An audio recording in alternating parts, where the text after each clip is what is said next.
दिल्ली फिर बनी gas chamber, सुबह सुबह कोहरे के साथ प्रदूषण से बुरा हाल। राष्ट्रीय राजधानी में छाई जहरीली धुंध की मोटी चादर, गंभीर श्रेणी में पहुंची हवा की गुणवत्ता। दिल्ली के कई इलाकों में कोई 400 पार, कई इलाकों में स्मॉग। दिल्ली में प्रदूषण का स्तर खतरनाक, सांस लेना मुश्किल, फेफड़ों से जुड़ी समस्याओं में इजाफा। दिल्ली के संसद मार्ग और अक्षरधाम क्षेत्र से आई धुंध की तस्वीरें। आनंद विहार, नरेला और वजीरपुर में वायु गुणवत्ता 420 के पार। शिमला में सूखी ठंड से लोग परेशान, साल के अंत तक बर्फबारी की उम्मीद से सैलानियों की बड़ी तादाद। करनाल में ठंड के साथ कोहरा भी आया, कोहरे में हादसों को रोकने के लिए पुलिस अलर्ट। कश्मीर में जारी सर्दी का कहर, अनंतनाग में ठंड से जमे नदी नाले। बिहार में भी ठंड की रफ्तार जारी, तेजी से गिर रहा है पारा, लोग अलाव का ले रहे सहारा। दरभंगा में लगातार गिर रहा तापमान, सड़कों के किनारे अलाव जलाकर हाथ सेकते दिखे लोग। दिल्ली के कालकाजी में मां और 2 बेटों ने की खुदकुशी, पुलिस ने तीनों को शव को कब्जे में लेकर पोस्टमार्टम के लिए भेजा। शुरुआती जांच में आर्थिक तंगी का मामला सामने आया, काफी दिनों से मकान मालिक को नहीं दिया था किराया, जब पुलिस घर खाली कराने आई तो शव मिला। भीड़ में डीजल टैंकर पलटा, आग फैलने से धुएं। सोलापुर हाईवे पर हुआ बड़ा धमाका, दूर दूर तक उठा धुएं का गुबार। एयरपोर्ट के बाद लियोनेल मेसी के फैंस का दिखा जमावड़ा, यूथ हाथों में टी शर्ट और फ्लैग लिए इंतजार करते दिखे। कोलकाता में आज सेलिब्रिटी फ्रेंडली मैच समेत कई इवेंट्स में शामिल होंगे मेसी, आज हैदराबाद के लिए रवाना होंगे। कोलकाता में मेसी करेंगे अपनी 70 फीट ऊंची प्रतिमा का अनावरण। लेक टाउन में मेसी की सबसे ऊंची प्रतिमा का किया गया निर्माण। कोलकाता में बनाई गई मेसी के घर की रेप्लिका, उनकी जीती हुई ट्रॉफीज की रेप्लिका की भी नुमाइश। आज यूपी बीजेपी अध्यक्ष पद के लिए नामांकन, कल होगा नए अध्यक्ष पद का ऐलान। सूत्रों के मुताबिक केंद्रीय वित्त राज्य मंत्री पंकज चौधरी का नाम यूपी बीजेपी अध्यक्ष की रेस में सबसे आगे है। कल देर शाम लखनऊ में राष्ट्रीय संगठन मंत्री की अध्यक्षता में चला लंबा मंथन, डिप्टी सीएम केशव प्रसाद मौर्य ने कहा बीजेपी लोकतांत्रिक प्रक्रिया से चुनाव कराती है।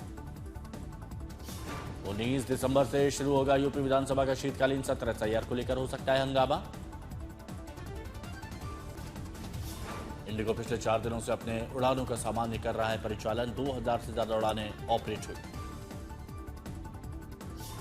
इंडिगो ने ऑपरेशनल रुकावट की जांच के लिए अनुभवी अंतर्राष्ट्रीय विमानन विशेषज्ञ को नियुक्त किया।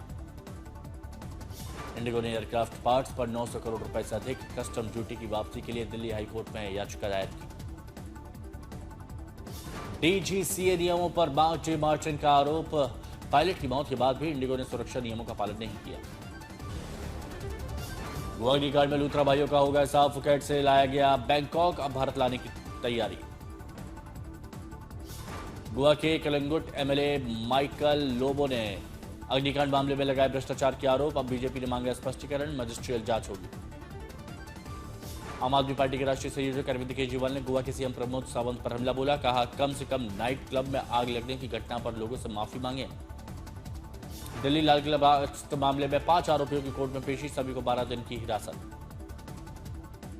गैंगस्टर अनमोल बिश्नोई पर गृह मंत्रालय का बड़ा आदेश, 1 साल तक किसी भी पुलिस को नहीं मिलेगी कस्टडी, पूछताछ के लिए आना होगा तिहाड़ जेल। 2027 में जनगणना के लिए कैबिनेट से 11,718 करोड़ का बजट मंजूर, डिजिटल होगी प्रक्रिया, केंद्रीय मंत्री अश्विनी वैष्णव ने जानकारी दी। जनगणना 2027 2 चरणों में होगी, अप्रैल सितंबर 2026 में हाउस लिस्टिंग, फरवरी 2027 में जनसंख्या गणना। केंद्रीय मंत्रिमंडल से कोल सेतु विंडो को दी मंजूरी, अब बिना रोक टोक हो सकेगा कोयले का इस्तेमाल। इस फैसले पर प्रतिक्रिया देते हुए पीएम मोदी ने एक्स पर लिखा, कोयले के आसान, कुशल और पारदर्शी इस्तेमाल के लिए नया रास्ता खुलेगा। केंद्रीय मंत्री अश्विनी वैष्णव ने काल सेतु पर कहा कि घरेलू खरीदार लिंक नीलामी में शामिल हो सकेंगे, लिंक धारक 50% तक निर्यात कर सकेंगे, ट्रेडर्स पर रोक। आज छत्तीसगढ़ के जगदलपुर दौरे पर गृह मंत्री अमित शाह बस्तर ओलंपिक्स इवेंट के समापन समारोह में शामिल होंगे। अमित शाह 15 दिसंबर को तमिलनाडु दौरे पर बीजेपी कार्यकर्ताओं से बातचीत करेंगे। 24 दिसंबर को गृह मंत्री अमित शाह का पंचकुला दौरा, अटल पार्क में पूर्व प्रधानमंत्री अटल बिहारी वाजपेयी की प्रतिमा का अनावरण करेंगे। अंडमान में संघ प्रमुख मोहन भागवत अमित शाह सावरकर की प्रतिमा का अनावरण किया। बिहार के डिप्टी सीएम विजय सिन्हा ने रेत माफिया के साथ साठगांठ को लेकर पुलिस को दी चेतावनी का अवैध खनन पर 0 टॉलरेंस होगा। चुनाव हारने के बाद तेज प्रताप यादव का सबसे पहले आज तक पर इंटरव्यू, बताया तेज प्रताप की पार्टी यूपी और बंगाल में भी लड़ेगी विधानसभा चुनाव। तेजस्वी पर तंज कसते हुए तेज प्रताप बोले, कुछ लोग चुनाव हारने के बाद शांत पड़ गए। जस्टिस जीआर स्वामीनाथन के खिलाफ महाभियोग प्रस्ताव का 56 पूर्व जजों ने किया विरोध, का यह न्यायपालिका पर दबाव बनाने की कोशिश। पूर्व जजों ने खुले पत्र में आरोप लगाया कि यह कदम जजों को डराने और राजनीतिक प्रभाव डालने का प्रयास। निकाय चुनाव में साथ लड़ने पर महाराष्ट्र के डिप्टी सीएम एकनाथ शिंदे ने कहा, महायुति विकास के दम पर एक साथ चुनाव लड़ेगी, योजनाओं में किसी के साथ भेदभाव नहीं। एकनाथ शिंदे ने आगे कहा, सरकार का काम चुनाव परिणाम में दिखेगा, विपक्ष हार से डर रहा है। महाराष्ट्र में महायुति गठबंधन की घोषणा पर सियासत गर्म, उद्धव ठाकरे ने डिप्टी सीएम एकनाथ शिंदे पर कहा, गद्दारों को रिएक्शन देने का कोई अधिकार नहीं। उद्धव ठाकरे ने शिंदे गुट की बातों को बेअसर बताते हुए कहा, जैसे केचुआ सांप की तरह डंक नहीं मार सकता, वैसे ही इनके बयान भी बेकार है। उद्धव ठाकरे बोले, आज अपने देश में प्रधानमंत्री नहीं है, गृह मंत्री नहीं है, रक्षा मंत्री नहीं है, ये सभी भारतीय जनता पार्टी के मंत्री हैं। 17-18 दिसंबर को ओमान का दौरा करेंगे पीएम मोदी, 70 साल के कूटनीतिक संबंधों की वर्षगांठ पर द्विपक्षीय सहयोग को बढ़ावा मिलेगा।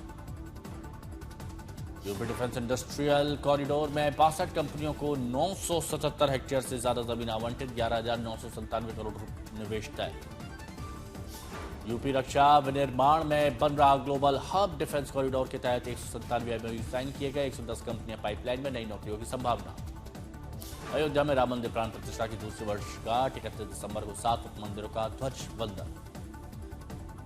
सुकमा में 10 नक्सलियों ने किया सरेंडर, AK-47 SLR जैसे हथियार भी सरेंडर किए।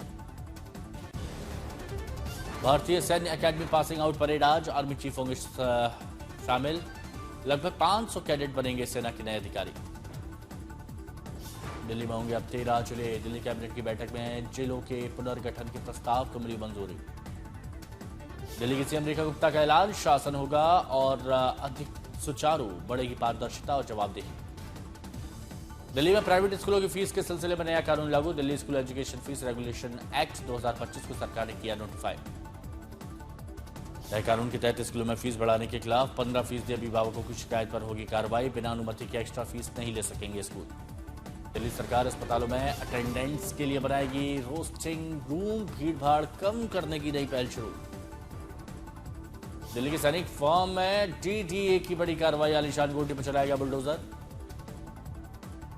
लखनऊ में आज तक की रिपोर्ट का बड़ा असर, फर्जी असम निवासी बने रोहिंग्या बांग्लादेशी घरों में ताले लगाकर फरार। सीनियर एडवोकेट ने कहा, चार्जशीट के बाद CJM चार्जशीट की जांच करेंगे, फिर सेशन कोर्ट भेजा जाएगा, आगे की सुनवाई तय होगी। कल भारत और दक्षिण अफ्रीका के बीच खेला जाएगा T20 सीरीज का तीसरा मुकाबला, पिछली हार का बदला लेने उतरेगी टीम। क्रिकेट के मैदान से भारत के लिए आई शानदार न्यूज, अंडर-19 एशिया कप में धमाकेदार जीत से शुरुआत। टीम इंडिया ने यूएई को 234 रन के बड़े अंतर से हराया, यूएई की टीम 7 विकेट पर महज 199 रन बना सकी। हरियाणा की बेटियों का क्रिकेट में जलवा, दिल्ली को हराकर अंडर-23 T20 एलाइट ट्रॉफी जीती।